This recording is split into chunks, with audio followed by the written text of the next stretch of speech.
Bienvenidos a esta nueva entrevista, nueva conversación, día miércoles ya en Litoral Press en TV, donde vamos a hablar de futuro, vamos a hablar de energía, vamos a hablar de la energía del futuro, que son las energías renovables no convencionales. El Centro de Estudios Públicos, el CEP, se ha puesto como fin dar a conocer de manera más fácil, más simple, más amigable de alguna manera estas energías, y es por eso que ha encargado a una serie de especialistas, profesores, gente que sabe de la materia, dar a conocer esta temática. Vamos a conversar con dos de ellos. Vamos a hablar con Juan Carlos Olmedo. Él es ingeniero civil, ha sido ejecutivo de empresas energéticas y actualmente también es profesor en el Magíster de Economía Energética de la Universidad Federico Santa María.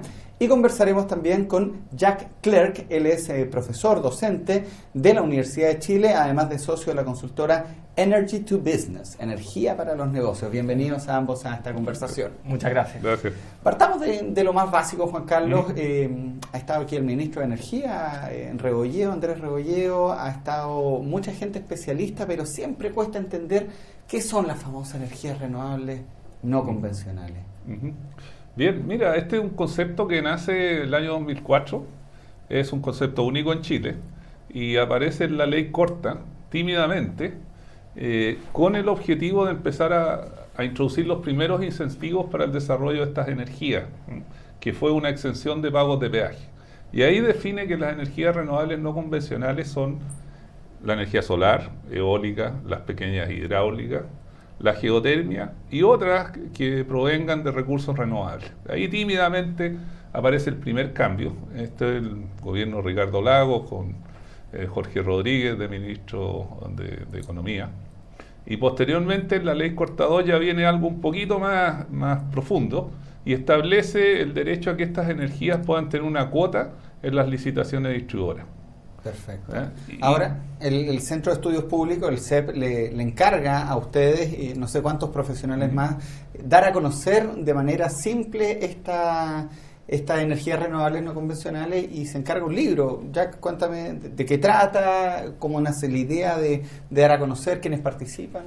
Mira, efectivamente, como dices, veíamos que existía cierto desconocimiento respecto de cómo incorporar estas energías a la matriz eléctrica, y el CEP convocó un grupo de profesores de distintas universidades. Tenemos a Juan Carlos de la Santa María, yo de la Chile, hay profesores de la Católica y otras universidades importantes del país, para en términos muy sencillos explicar cómo hacer esta incorporación de manera eficiente, es decir, a mínimo costo. Estas energías, las más importantes, la solar fotovoltaica y la eólica en particular, presentan intermitencia o variabilidad, lo que significa que uno no puede controlar cuándo las despacha. Eso tiene implicancias e impactos en la generación convencional, y eso es un poco lo que tratamos de explicar para cualquier lector, cuáles son esos impactos y cómo podemos dar un camino hacia una incorporación de bajo costo. Juan Carlos, las energías renovables no convencionales son las energías del futuro, porque son energías limpias. Te decía yo fuera de cámara, uno tiende a asociar el carbón, el petróleo, bueno, ustedes no hablan de carbón, hablan de fósiles, te digo yo en lenguaje simple, a cosas que siempre eran como sucios, pero esto, el sol, el viento, el mar, es limpio, es diferente, hay un cambio de paradigma ahí. Sí, efectivamente hay un cambio de paradigma, y lo más interesante es que esto que en algún momento se llamó energías renovables no convencionales, hoy día son convencionales. O sea, es lo que está desarrollando en el sistema. Las tecnologías han mejorado, los costos han bajado, están apareciendo nuevos desarrollos, y por lo tanto es la energía del futuro. Y cuando hablamos de energías limpias, lo entendemos como energías que no generan emisiones al medio ambiente. Entonces, a diferencia de las tecnologías, llamemos, convencionales, basadas en combustibles como petróleo, gas y carbón, en que sí generan emisiones. Entonces, estamos hablando de energías sin emisiones y que van a llevar a que la matriz eléctrica sea menos intensiva en carbono, que es lo que se busca, y que ya es parte de los compromisos del país que adquirió en la COP21 o Acuerdo de París.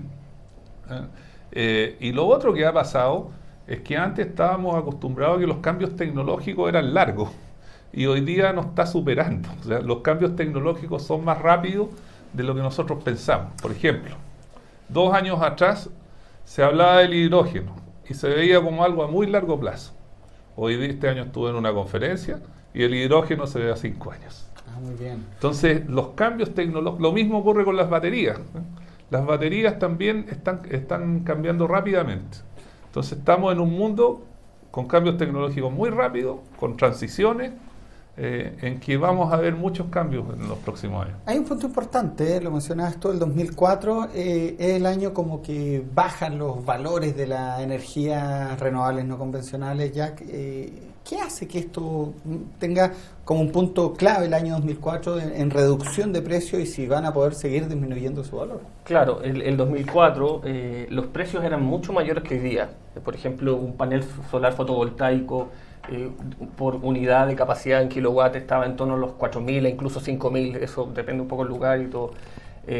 Y en el fondo el desarrollo que tuvo en Europa, la regulación de forzar a través de distintos mecanismos de cuota o de feed-in tariffs, que son en el fondo esquemas de remuneración privilegiados para la generación renovable, claro, hicieron que la industria madurara y últimamente, ya en estos últimos años, la industria china con los insumos baratos y las economías de escala que son posibles ahí, han hecho que, por ejemplo, hoy día de estos 4.000 o 5.000 que te hablo en solar, hoy día el precio está en torno incluso a 1.000, un poco más, un poco menos.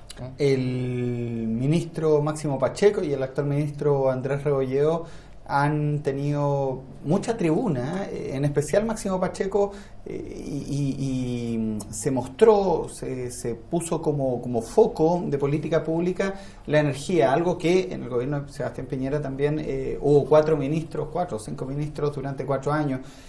Chile ha avanzado bastante en los últimos años en energías renovables. ¿Cuál es tu visión, Juan Carlos? Y te haré después la misma pregunta a ti, Jack. Mira, efectivamente, como te comentaba previamente, lo que ya se constata, yo diría ya desde el 2015 en adelante, es que se consolida un cambio de paradigma en el sector eléctrico. Antes el sistema se desarrollaba en base a grandes centrales termoeléctricas que estaban diseñadas para operar a plena capacidad todos los días del año sin que nadie las moviera, y el seguimiento de la demanda se hacía con centrales hidroeléctricas de embalse. Ya del 2004, como decía, empieza incipientemente a aparecer estas tecnologías de energías renovables variables, solar eólica, y empieza a generar una disrupción en que todas estas plantas que fueron diseñadas para operar queridas tienen que empezar a flexibilizarse y a variar su generación. Entonces hoy día se produjo el cambio de paradigma, estamos en una transición, en que estas energías van a seguir entrando. De hecho, se habla de una curva del pato, en que vamos a tener que ver, va a haber mucho solar y seguramente va a bajar en la mañana, va a subir en la tarde, porque la curva de demanda residual va a parecerse un pato. Entonces vamos a tener que trabajar en esta transición, en ir a definir nuevas tecnologías que hagan el respaldo o el seguimiento de estas generaciones renovables variables, que va a ser probablemente generación térmica, almacenamiento de algún tipo, sea batería, centrales de bombeo como Valhalla u otros que aparezcan. Digamos, se ha hablado mucho del hidrógeno, o sea, es algo que llegó para quedarse, estamos en una transición, hay muchas dudas de cómo va a ser esta transición, cuáles son las tecnologías que van a ser ganadoras. Pero lo único que puedo asegurar es que va a ser menos intensidad en carbono. Estamos de acuerdo. Han sido buenos últimos 4 años, las políticas públicas estuvieron bien enfocadas en esta última administración hacia la energía. Sí, yo creo que hubo un buen manejo, que además, como también hablábamos antes de comenzar, se conjugó con condiciones internacionales y de mercado que fueron bien favorables para que efectivamente se ejecutaran exitosamente. Los precios de los fósiles bajaron, el precio, no sé, del petróleo de torno a 100 bajó a 50, incluso menos en algunos meses.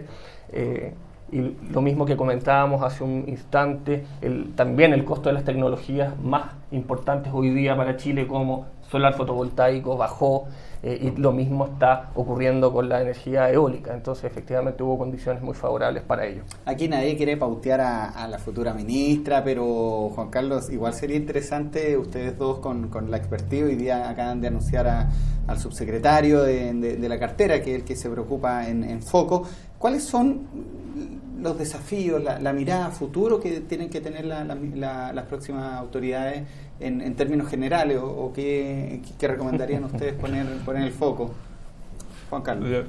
Mira, yo creo que como sector eléctrico en Chile vienen varios desafíos y que y que derivan de ciertas tendencias mundiales.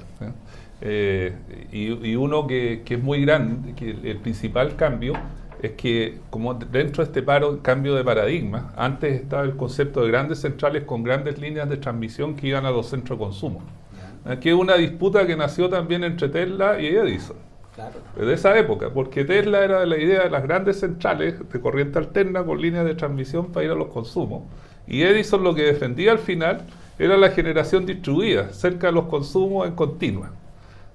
Y esa guerra, finalmente, que en el inicio la ganó Tesla, hoy día la está ganando Edison, por la tendencia, por distintas razones, o porque las comunidades no quieren más líneas de transmisión, o porque queremos cosas con menos emisiones, está volviendo hacia la generación distribuida. ¿Y qué está ocurriendo? Hoy día tenemos consumidores que ya no son consumidores, son productores además. Entonces se hablan los prosumers. De hecho ya hay más de 2.000 casas en Santiago que tienen techos solares. O sea, consumidor y productor. Claro, prosumers. Entonces, bueno.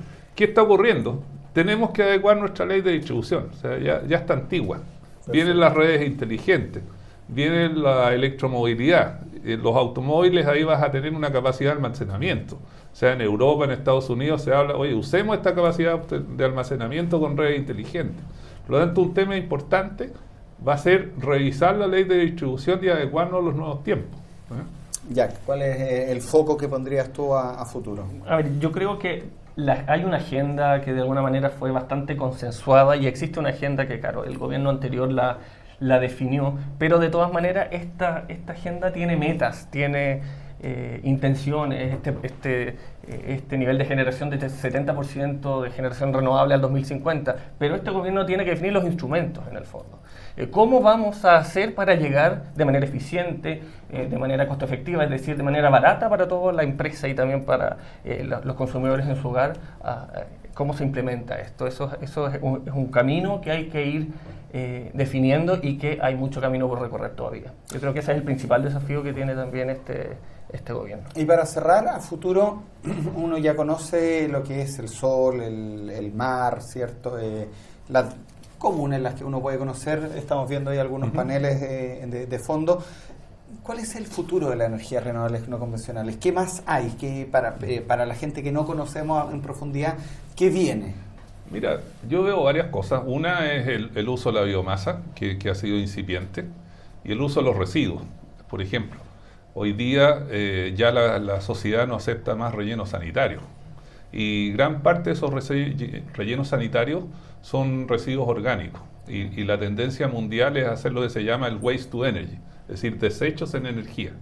Y yo creo que hoy día Chile ya está en posición de empezar a pensar, al menos para la región metropolitana, en desarrollar un proyecto waste to energy. Lo que podría ser viable es una gasificación de basura para convertirla en gas. Disculpame, sí. Juan Carlos, solo para sí. entender la basura, transformarla en energía. Sí, y que ya hay bastante en Inglaterra, es una isla chica, en Japón, que son lugares que tienen restricciones fuertes, y lo que hacen, toman la basura, la convierten en gas, un gas sintético, y ese gas se puede convertir en gas natural, que se inyecta a la red, o usarlo en algún proceso industrial o en generación eléctrica.